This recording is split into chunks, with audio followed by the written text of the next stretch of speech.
Hello, everyone. Thank you for attending the Street Transportation Department's virtual public meeting about the 3rd Avenue Pedestrian Improvements Project. We appreciate your patience with us as we strive to engage our communities differently in light of the pandemic. My name is Heather Murphy, and I work in communications and public engagement for the Street Transportation Department. And before we begin, let me introduce Street Transportation Director Keeney Knutson for a few words. Keeney? Thank you, Heather, and I wanted to thank everybody for joining us to learn a little more about the 3rd Avenue Camelback to Missouri segment of roadway. This project that we have moving forward is in the early stages, and it is one of those areas where we have an opportunity to really implement some of our complete streets guidelines when it comes to designing and redesigning our streets. And so as part of that, we want to make sure we get good feedback and input from the community and the public and the residents who live around this corridor. So we have a lot of opportunities to be able to do a lot of different creative things along this corridor. You may know that the 3rd Avenue corridor is a very important corridor when it comes to bikeways and the Sonoran Bikeway. And so this is part of providing some additional connectivity with that corridor. And we have a lot of other projects, east, west, and north, south, between the downtown area and the midtown area that are going to be aimed at providing better connectivity. So we appreciate your feedback on this project. It is an important one for us, but it will not be successful unless we have good feedback and input from members of the public and our residents who are going to be directly impacted by this project. So I'm going to let the project team talk a little bit more about the details of it, but I wanted to thank you in advance for your participation in this process and your input. It is my pleasure to introduce your presenter today, Mr. Brian Fellows.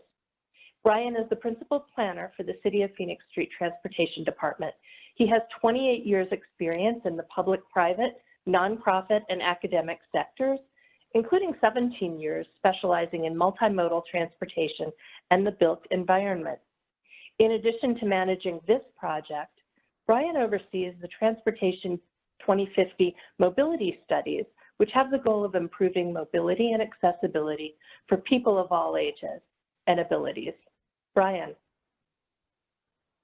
Thanks, Heather, and thanks everyone for viewing this virtual public meeting number 1. I'm interested and excited to share some information with you about this really fun project. First, just an image showing the actual project area. It is only on 3rd Avenue, and it is between Camelback Road and Missouri Avenue.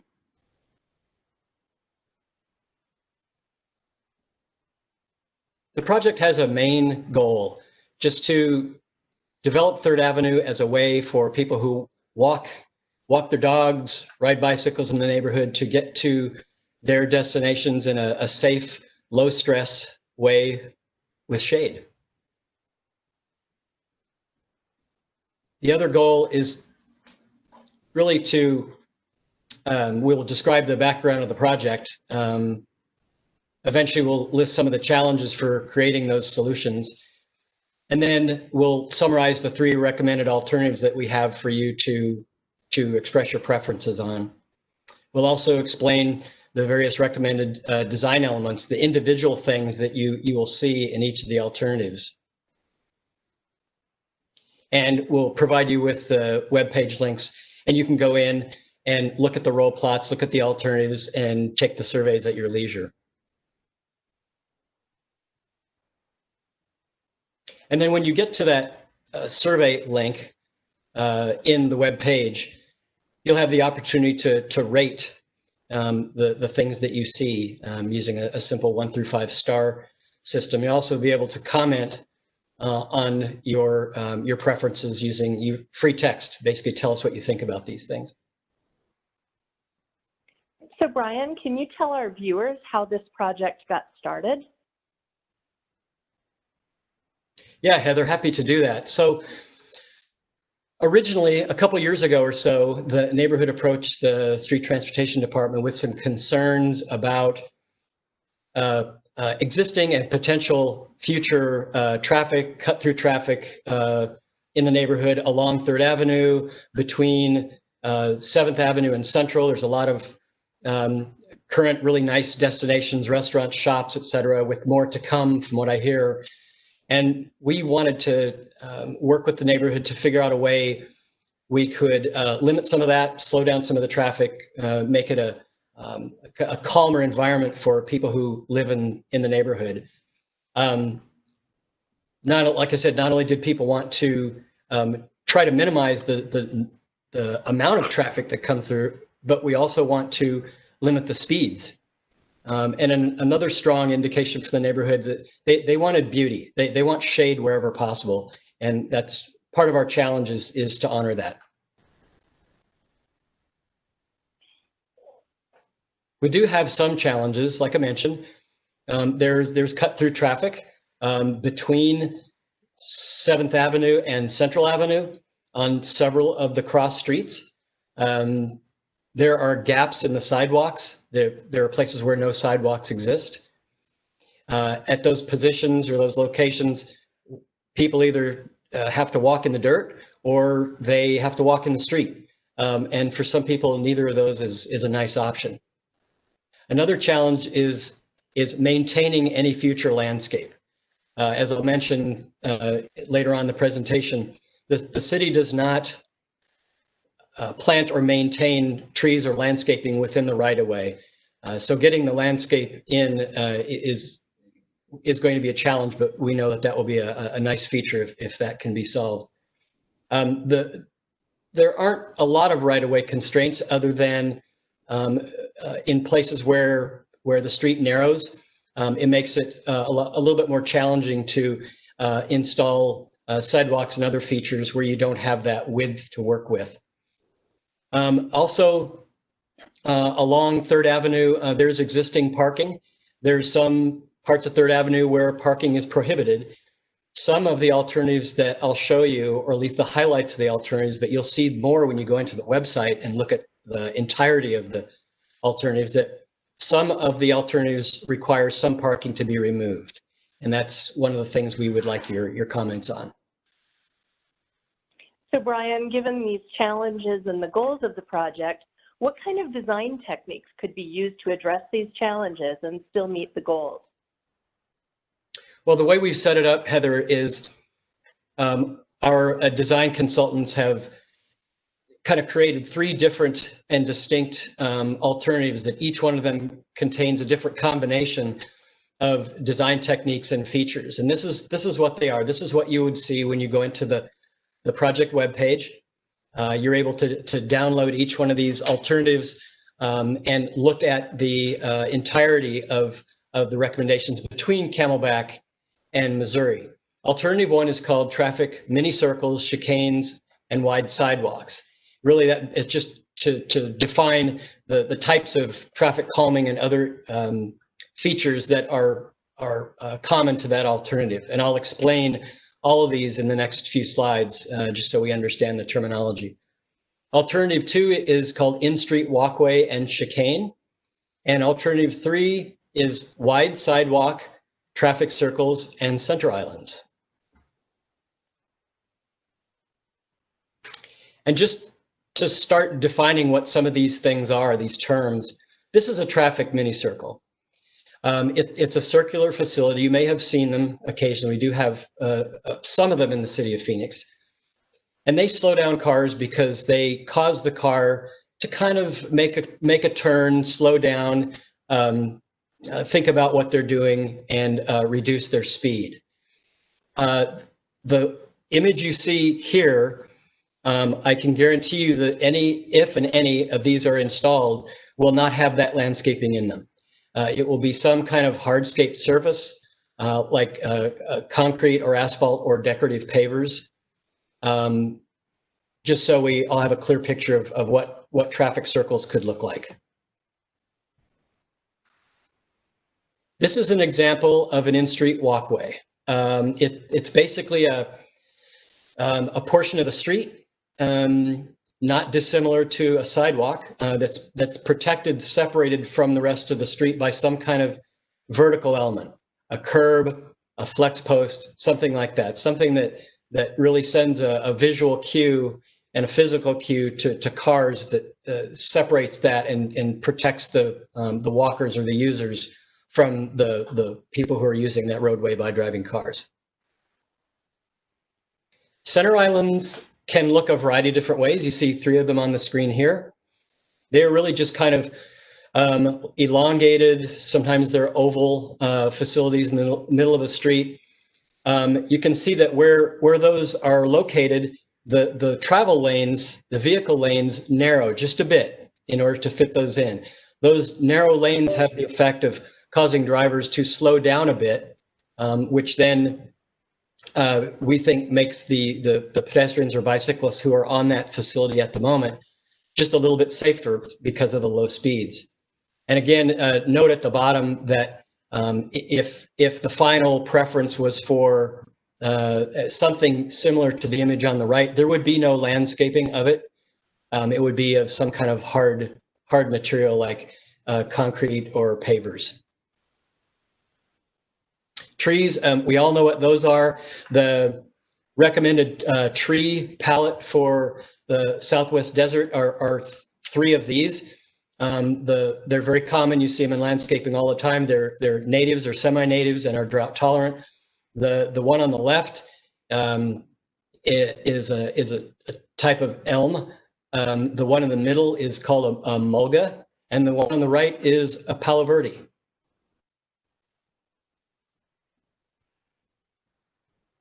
Chicanes are another type of feature that you'll see as we go on in describing the design elements. It's really just a facility at the edge of the street, much like you see here, again, without any trees or landscaping in it, that really causes cars to slow down a bit. They deviate their path just a little bit, doing a slight bend, and again, but that slow speed creates a safer condition for any people who happen to be on that street at the time. Travel lanes are something that we're exploring as well, and you'll see in the options, the alternatives. Narrow travel lanes are scientifically proven to slow vehicle speeds. The wider the lane, the more freedom the driver feels for driving fast. And we want to maintain 3rd Avenue as a slow, pleasant, low-stress street. So the first alternative, alternative 1, is entitled Traffic Mini Circles, Chicanes, and Wide Sidewalk. This is just an image from kind of the middle of that corridor between Camelback and Missouri. I just wanted to give you kind of a highlight of it. Again, there's that entire other area that you'll be able to view when you get into the website. You can see there's an example of a traffic mini circle, kind of in center left. You can see the chicanes, those kind of triangular shaped items to the left and to the right of that traffic circle that really help us to slow down vehicle traffic. And then the wide sidewalk on both sides really helps us to make more continuous where sidewalks don't currently exist. We want to fill those gaps for your safety and your convenience. Alternative 2 is called in-street walkway and chicanes. Again, just basically using a combination of those 2 features. The in-street walkway you can see is kind of that hatched area, just above center, going from left to right. It's that image I showed earlier where there would be a walking area, essentially, that has some kind of vertical protection between that and the travel lane. And those travel lanes you see are the really light blue shaded ones. They do have sharrows in there, shared lane markings. That is the only special bike related feature in there. The travel lanes still are shared by vehicles and bikes, but since they are going to be narrower, the effect of the narrow lane, we suspect that the traffic will be slower. Alternative 3, it's called wide sidewalk, traffic mini circles, and center islands. And there on the left side, left end, you can see our representation of a center island. Again, you can see that the blue, light blue shaded area running down the middle, those would be the vehicle travel lanes. Again, they'd be shared by vehicles and cyclists. And they would be a bit narrower as they go around that center island, again, just to slow down traffic. And then on the right-hand side, you see an example of a traffic mini circle. Brian, thank you for walking us through those options. What are the next steps? Well, first, Heather, we would really like to invite people to go to the project webpage that you see on the screen and give us your opinions, give us your preferences on the various facilities, the entire alternatives, and things like that. That's how we find out really what's going to be the most appropriate alternative for you. Additional steps following that, I'll put my contact information up in just a few seconds. And please always feel free to call or email me with any of your comments. We will plan on holding public meeting number 2, very likely virtual again, sometime early in 2021. Shortly after that, we will, and later on in the year, we will find a way to complete the initial design. This is just conceptual right now. We would need to complete it, and then following that, we have the task of identifying the funding to go to final design. It's a long process, but this is the way it works. And then we identify construction funding. That would probably be at least the following year. And then if and when we find the identified funding source, that's when we construct the project. So Brian, there were a couple of questions that we think that the community may be interested in the answers to. Are all the options that you shared today appropriate for the length of 3rd Avenue, or are there some areas that are better than others? All the 3 alternatives, Heather, and anyone who's viewing this are appropriate and would work. We're just looking for your preferences as to what you feel would work best for you. Are these design alternatives final at this point? No, none of these are final. These are just alternatives. And then we take into consideration what you're going to tell us to help us make our final decision. So the survey is really important. If you want to go back to the survey slide so people have a chance to jot that down, that would be helpful. Does the project include any work on any of the streets that cross 3rd Avenue? No, there won't be any work on any of the cross streets. It will only be along 3rd Avenue. And you showed 3 slides with trees, and you also mentioned that the city doesn't plant or maintain trees in the right-of-way. So how would the trees be used in this context? So that's one of our challenges, Heather. We know that having shade is extremely important in the desert, and we would like to honor that. But because the city does not plant, water, maintain any trees within the city right-of-way, any of the recommended or possible planting areas that you'll see in the roll plots that you'll download on the website will show where trees could possibly be planted. Some of these might be on personal property. That's nothing we would plant in, and that is something that would be up to the homeowner to decide if they want to do that. Brian, how is this particular project funded? This is with a funding source that we call pre-design. It's money that we have to address neighborhood projects like this. Okay. And then another question that comes to mind is, will any of the cross streets be blocked off as an effort to try and reduce traffic or speeds? No, none of the cross streets will be blocked off at all. Okay, that concludes the questions that we had. So I want to thank the people who are viewing this right now for joining us. Your input is extremely valuable. We want you to help guide us in the decision making on this important project. So to provide your input, go to the project website that you see here on the screen, or the other alternative is to contact Brian. And again, we thank you so much for your participation today, for your interest in this project so that we can create a low stress pedestrian and cyclist friendly section of 3rd Avenue. Thanks.